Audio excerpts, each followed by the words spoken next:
어머나. 스토킹 혐의라는 것은 논란이 충분히 될 만하죠. 그런데 최정원, 안진용 기자님, 시청자분들 최정원 누구지 하실 것 같아요. 네, 남성 듀오 UN 출신입니다. 그 파도라는 노래로도 여름 노래로 굉장히 유명한데 이 듀오 활동 이후에는 주로 배우로 활동을 해왔는데 이분이네요. 그렇습니다. 다름 아닌 스토킹 혐의로 경찰에 입건됐다는 소식이 전해져 충격을 주었습니다. 어머나. 어제 경찰에 출석해 조사를 받기도 했는데 최정원 씨는 지난 16일 연인의 집에 찾아가 흉기를 집어드는 등 위협적인 행동을 했다는 혐의를 받고 있습니다. 현재 최정원 씨, 이 피해 여성에게 접근할 수도 없고 연락할 수도 없도록 법원에 긴급 응급조치 명령까지 내려진 상태입니다. 아니 손정혜 변호사님, 법원이 긴급 응급 조치를 내렸다는 건데 이게 구체적으로 어떨 때 나오는 거예요? 네, 일단 스토킹 처벌법의 피해자를 보호하는 조치의 종류입니다. 그러니까 피해자를 찾아가서도 안 되고 전화를 해서도 안 되고 SNS를 통해서도 연락을 할 수 없는 접근 금지 명령이 이루어진 것인데요. 이 경찰이 신청하고 검찰이 사후 승인을 법원한테 받아야 하는데 법원은 사안의 긴급성이 인정된다고 이 임시 조치, 응급 조치에 대한 승인을 내린 상황이고요. 이렇게 긴급 응급조치가 필요하다는 측면은 재범 우려가 있다는 겁니다. 이미 특수협박으로 흉기로 위협을 했고 또다시 찾아가서 스토킹 행위가 재발될 염려가 있기 때문에 이에 대한 보호 조치가 이루어진 것이고요. 만약에 이런 조치가 내려진 이후에도 찾아가거나 이 명령을 위반하는 경우에는 1년 이하의 징역 1천만 원 이하의 벌금에 처해지게 되기 때문에 찾아가서는 절대 되지 않는다라는 것을 말씀드리고 싶습니다. 일단 긴급하게 말씀드린 것처럼 정말로 긴급하게 법원이 긴급 응급 조치를 명령을 한 거예요. 연락도 하지 말고 접근하지 말고 그런 건데. 근데 아까 안진용 기자님이 설명하신 그 내용 중에 귀에 딱 꽂히는 단어가 있어요. 여자친구 집에 찾아가서 흉기를 들었다는 거, 흉기를 집어들었다는 거잖아요, 지금 이담 아나운서. 네, 이 여성분의 주장인데요. 듣기만 해도 굉장히 섬뜩하죠. 이런 일이 있었다니 싶습니다. 네, 최정원 씨를 스토킹 혐의로 신고한 여성이 SNS에 당시 상황에 대해서 글로 좀 올린 내용이 있습니다. 이 여성의 주장인데요.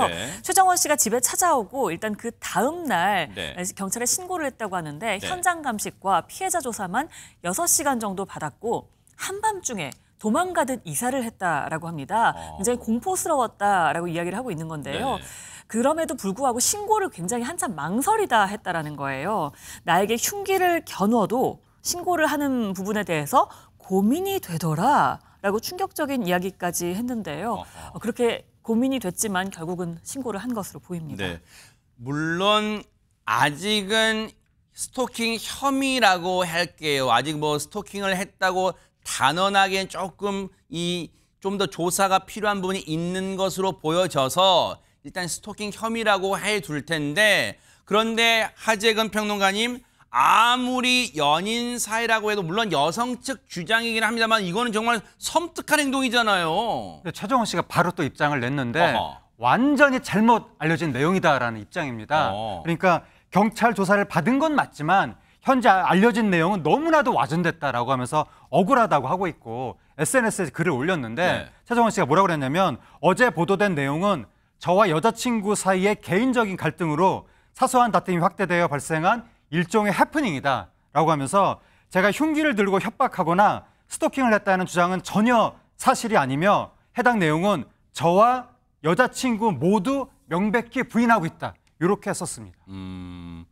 내용이 여자친구라는 분이 했던 주장과 최정원 씨가 SNS에 밝힌 내용이 여러분 들으시기에도 180도 다르잖아요. 그럼 보세요, 최재문 교수님. 앞서 여자친구라는 분이 썼던 글은 뭐예요? 완전 지금 내용이 상충되는데 어느 쪽 말이 맞다는 거예요? 그러니까요. 어느 쪽 말이 맞는지는 조사를 해봐야 될 것 같아요. 왜냐하면 서로 의견이 너무 다르고 지금 최정원 씨가 얘기한 부분이 아까 이제 하재근 평론가 잠깐 얘기는 했지만 기본적으로 실제적으로 흉기를 들고 위협한 적이 없다고 주장을 하고 있어요. 본인은 뭐라고 얘기하고 있냐면 서로 감정이 좀 격해져서 싸움이 있었고 다툼이 있었고 격양된 상태에서 글을 올렸는데 그 여자친구가 올린 글이 결국은 좀 더 과격하게 표현하는 방식이 그런 방식이었지 실제로 본인이 흉기를 들고서 협박을 했거나 이런 건 없었다고 주장을 하는 거예요. 그러니까 이게 어느 사람 말이 맞는지를 지금으로서 우리가 판단하기 어려운 상황이고요.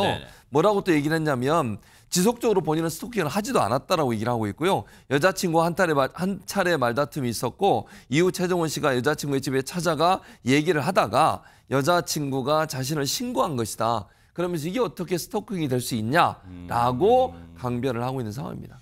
아니 근데 사실 손정혜 변호사님 양측의 주장이 너무나도 180도 다르기 때문에 경찰이 이걸 그냥 넘길 사안은 아닌 것 같고 차근차근 앞서 이 여성분 주장에 따르면 피해자 조사는 일단 이루어진 것 같아요. 그렇다면 최정원 씨에 대해서 아마 이제 조사가 이루어질 거고 이제 본격적으로 그러면 여기서 이 쟁점이 될 만한 어떤 부분을 명확히 밝혀야 될까요, 경찰이? 그 당시에 어떤 그 말다툼 과정에서 발언이 있는지가 확인돼야 될 것 같습니다. 흉기를 들고 구체적으로 어떤 말을 했는가. 우리가 협박이 성립하려면 해악의 고지라는 게 있는데요. 너를 죽일 거야도 협박이지만 내가 죽어버릴 거야도 협박이거든요. 실제로 감정이 격분해서 싸움은 이뤄진 것 같은데 그 싸움이 단순한 싸움이 아니라 이 형법상 범죄에 이를 정도의 수준에 이르렀는 것도 살펴봐야 될 것 같고요. 이런 일이 자주 있었는지도 확인을 해야 됩니다. 네. 그러니까 연인 간의 싸움은 할 수 있지만 원하지 않는데 집착을 하거나 지속적으로 강요를 하거나 협박을 하거나 또는 이와 관련해서 어떠한 요구들이 있었는지를 살펴봐야 될 것으로 보이고요. 네. 그런 만큼 연인 관계라고 하더라도 실제 강력범죄로 나아가는 전례도 좀 있었고 실제 피해자가 두렵다고 한다면 일단은 격리를 하는 게 맞거든요. 그런 차원에서 격리한 이후에 그러니까 서로 접근이 금지된 상황에서 피해자 진술도 구체적으로 받고 또 최정원 씨도 억울함이 있다고 한다면 억울함을 풀 수 있는 충분한 조사의 기회를 줘야 될 것 같습니다. 혹시요 하나만 더 여쭤볼게요. 여자분의 주장이 지금 최정원 씨의 주장처럼 여성이 밝혔다는 내용 흉기를 최정원 씨가 찾아와서 여성 집에 찾아와서 흉기를 집어들었다. 그 내용이 경찰이 조사해봤더니 사실이 지금 왜냐하면 흉기를 겨눴다는 표현까지 있었어요. 여성분의 SNS에. 그러면 경찰이 전후 사정을 따져봤더니 흉기를 든 사실은 물론이고 겨눈 사실은 물론이고 흉기를 든 사실조차 없었다면 이렇게 SNS에 이 흉기 운운했던 여성분은 혹시 처벌을 받을 수 있습니까? 만약 이와 관련해서 수사기관에 실제 허위 사실로 신고를 하고 진술했다고 한다면 무고죄 성립 가능성이 있고 특히 SNS에 올린다는 것은 명예훼손의 문제가 될 여지가 있겠죠. 실제 사안이 이 특수협박이 적용될 가능성이 있을 정도의 흉기를 들고 위협적인 말과 행동을 했는지 여부는 굉장히 중요한 사실이기 때문에 이 자체가 허위면 이 여자친구가 허위 주장으로 이제 명예훼손이나 무고를 했다라고 평가할 수 있고 하지만 진실에 가깝다고 한다면 최정원 씨가 이 처벌받을 가능성이 있습니다. 물론 이 사안에 대해서는 이 사건에 대해서는 시시비비를 경찰이 명백히 밝혀줘야겠지만 근데 지금 분위기가 안진용 기자님 조금은 최정원 씨의 얘기를 다 고지고대로 믿지 못하는 쪽으로 흘러간다는데 그 이유가 뭐가 있어요? 일단 그 상대의 연인이 본인의 피해 사실을 지속적으로 주장을 하고 있고요. 아울러 또 하나 최정원 씨가 또 다른 구설에 올라있기 때문입니다.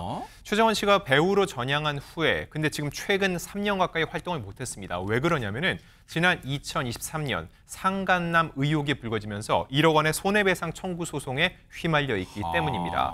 자, 최정원 씨는 해당 여성과 오랜 지인이지 상간 상대는 아니다라고 주장을 하고 있으면서 오히려 상대방을 명예훼손 및 협박 혐의로 맞고소한 상태입니다. 그러면서 이번 스토킹 혐의와 더불어서 이 상간남 의혹이 다시 불거지자 이에 대한 해명도 내놨습니다. 오늘 한 언론과 인터뷰의 내용을 보면은 증거를 본다면 누가 봐도 허위 사실이라면서 9월에 일단 1심 재판을 앞두고 있는데 승리할 거라 믿지만 이기더라도 2심까지 갈 상황이 내년에 마무리가 될 것으로 보인다는 입장을 전했고요. 본인은 정말로 상간을 한 적이 없다고 극구 부인을 했습니다. 그러면서 지난 3년간 억울한 시간을 보냈다고 토로하기도 했는데 일단 최정원 씨의 일을 둘러싼 이런 구설들이 사실 여부로 드러날지는 재판 그리고 수사 결과를 들여다봐야 되겠지만 유명 연예인이 이 같은 일에 잇따라 휩싸인 것 자체를 두고도 이미 이미지가 크게 실추하는 것을 피할 수 없을 것으로 보입니다. 그러겠네요.